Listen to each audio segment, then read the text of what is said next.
Alright, so even though a bunch of people probably made this video already, let's do a quick video looking at all the different starter classes in Elden Ring. Because we can't play the game for another 4 hours, and we've got nothing better to do.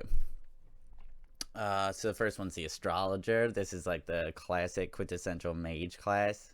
They got super high intelligence, super high mind. Mind controls your mana pool.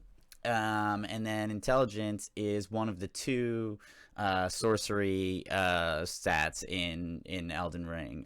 Intelligence-based spells are more like offensive ones.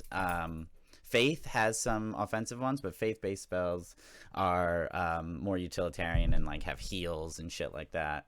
You start with a shield and your staff in the right hand. You also have a short sword you can use for melee. But most of your damage on this class is going to come from your sorceries. So you start with two of those, a pebble and the arc. Light armor, total glass cannon kind of class. Awesome for even beginners if you want to play that style. This is like the best starter class for if you're going straight up intelligence, straight up sorcerer. Next, this is the Bandit. So this is one of the more interesting ones of the whole thing because it doesn't. It invested already a lot of points in Arcane, which is kind of shitty if you are trying to min-max at the end game with the highest level, the best stats, because Arcane does not necessarily give you more damage. It is a stat that I think it allows for some specific sorceries, but mostly it's just like the luck stat in past Dark Souls games, which boosts your item discovery. So this guy is awesome because he'll find sweet items. And he has high dex, so you can make like cool dex class out of him. I love this because he starts with sick weapons. Like you can get good backstabs with dagger, and he has a parry shield. So parries are mad powerful in Dark Souls and probably in this game as well. Just because if you land a parry, you get a huge attack on your opponent regardless. So this is a fun class to start with. So if you want to find better items and don't really care about the end game as much, like min-maxing, totally being the strongest perfect stats at the end game, then this little bit of Arcane's kind of nice and cool. So this is a fun way to play the game. He also has a set of bow, like a bow and a set of arrows, so you get ranged combat as well. So next we have the Confessor. This class looks dope. This is definitely one of the most versatile classes in the game. So I think a lot of better players are probably going to end up playing the Confessor, or you'll see later the Prisoner. The real reason for that is, in my opinion, it's just the versatility. I think you can play with tons of different weapons because they have really diverse stats. But it also has a really high strength or faith and mind, so it's set up to use incantations, heal itself, damage enemies with incantations, but also it has the sword and the shield and can use a bunch of different weapons. So Confessor is a sick choice for anybody who wants to try a bunch of the shit they pick up. You could definitely boost your endurance. Endurance in this game is going to be the stat that increases your equipment load. And a lot of people may not know that because it used to be strength and they switched it over. So endurance is going to increase your equip load. So you could use that stat to wear all different types of armor with this guy. Although his starting armor is pretty light. He starts with the two incantations. One is Assassin's Approach and then Urgent Heal. So you've got, just a little bit of utility to start off with, but it won't be as powerful probably as the starting spells of the intelligence-based classes, especially for offense. It's really nice to have that Urgent Heal, but offensively, this is going to be a more difficult class early, whereas when you get better items and you get later in the game, you can make a sweet build out of this one. Next, we've got the Hero. This is like a classic battle axe strength build badass class. You start with battle axe and a shield. 16 strength, just super stacked on strength. Good vigor, good endurance, just great for stacking up heavy armor if you want.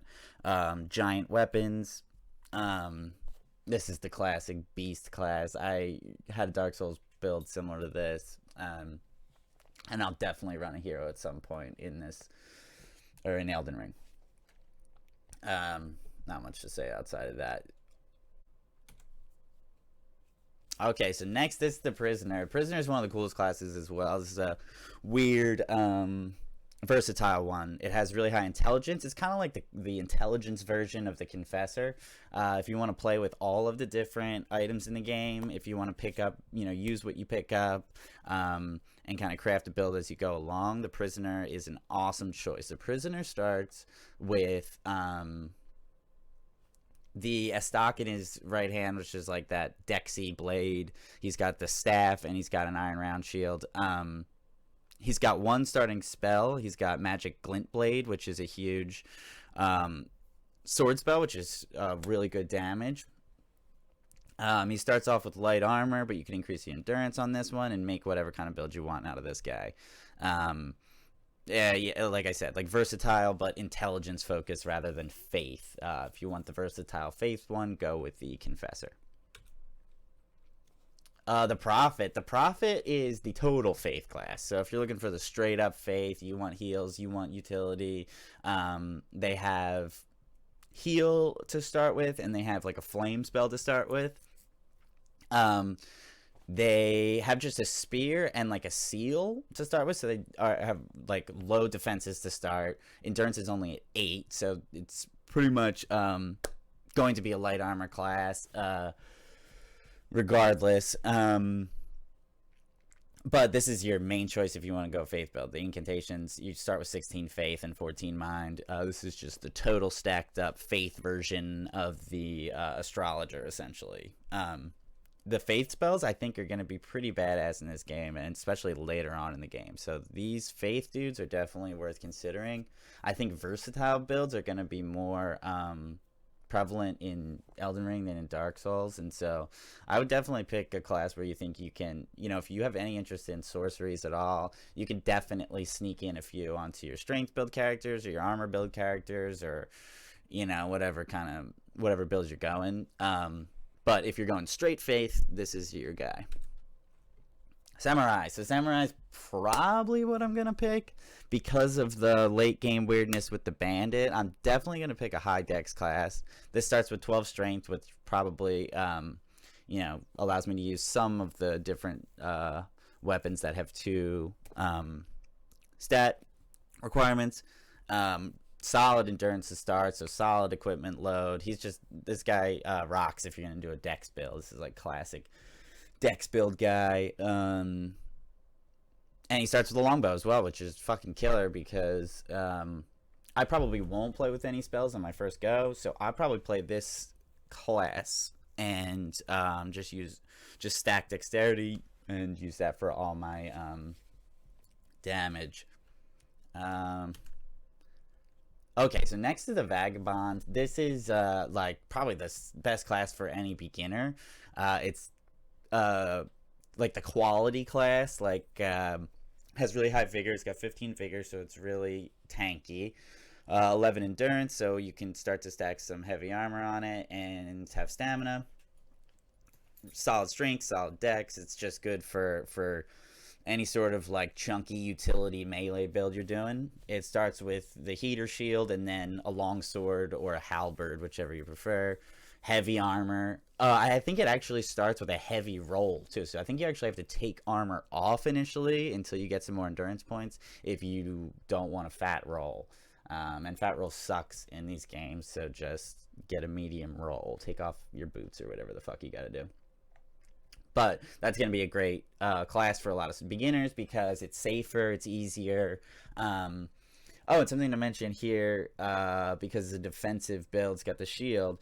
Defensive builds are going to be a bit more like interactive, as they added like a guard counter thing. So if you block something, you can hit a heavy attack right after it, and it's like faster speed and really powerful. So defensive builds like shield builds and things are going to be more interactive than they were previously in Dark Souls and shit. So this could be I thought that was a pretty welcome change and a pretty sweet one for anybody that plays with shields. So okay, so next is the Warrior. This is actually probably this is probably what I'm going to pick. I'm not sure. So anyway, this is going to be the Samurai. So super high dex. It's a little bit less tanky and versatile than the samurai, but it has a lot of the same draws. The samurai, the difference I'm really seeing is this has a little bit lighter armor, a little bit lighter vigor. It's a little less tanky, but it has the twin blades, which fucking rock. And in Dark Souls 3, I rocked the twin blades for my main playthrough. Twin blades are dope, so I am considering just picking the warrior off the bat. I think I'm gonna go with the warrior. I think I'm gonna go with the warrior over the samurai, even though it does have more armor and tankiness. This guy just like the twin blades. I want to start with the twin blades. Medium armor, it's perfect. And then it has a small leather shield as well, which I won't use. I'll just dodge roll and double slice. Okay, so final class is the Wretch. The Wretch is the fucking, starts at level 1 with 10 of each stat and a club. It's totally naked. It can take way more damage because it's totally naked off the bat. It's hard to start. So it's kind of like the official hard mode, they call it. And then you pick up what you get and use that. And that's kind of what makes this interesting and more fun for players is you have to use what you get. You use what you get and you kind of roll with the punches to build a build. The interesting thing to consider about this is after you play the game once, you're going to know where all the items are and things. So if you're going to do a Wretch playthrough, I suggest that it's your first playthrough because you won't know where to find things. It'll be more of a mystery. You won't like go directly where you need to go to get the items for the build you're thinking about. You'll just kind of end up winging a build. I think this is a really fun way to play the game. I think a lot of people are going to do this. If you're hardcore, this is a great choice. But if you are inexperienced, it's probably a little dangerous. But starts at level 1. So by the time you catch up to the other classes, if a lot of them start at like 6 or 8, you'll have a few more points in something too. So it's not like that weak of a class, and you could definitely min-max, and at the end game you can totally have a Wretch that's built into something awesome. So oops. So yeah, Wretch is a great option if you're hardcore and you want to fucking challenge and you want it to be a little bit more RPG-ish and unique of a playthrough. I think this is a sick way to play if you're willing to do it. But yeah, that's it. I think I'm going to go for a fucking warrior. I like the twin blades. That's what I rocked the first time. High dex. Give me a bow as soon as I can get one. That's a difference. So that's the difference between the samurai and the... That's a huge difference between the samurai and the warrior, is the bow. That's actually a pretty big difference. So if you're thinking of playing a dex build, I would consider that as the primary difference instead of like the armor and stuff that I talked about before. It doesn't really matter as much as that. But I'll get a bow super fast on my warrior. I think I'm going to rock with the twin scimitars until I get a bow and just keep it cool. But yeah, I'm going to be playing the shit out of this video game. So I'll have Discord linked in the description if you want to join. And I'll share videos, I'll share info and things like that in that channel if you want to join it. Subscribe to this channel. I'll probably make a bunch more videos like this over the course of playing the game just because it looks fucking awesome. And yeah, share it, whatever you got to do. I'll see you on the next one. Peace.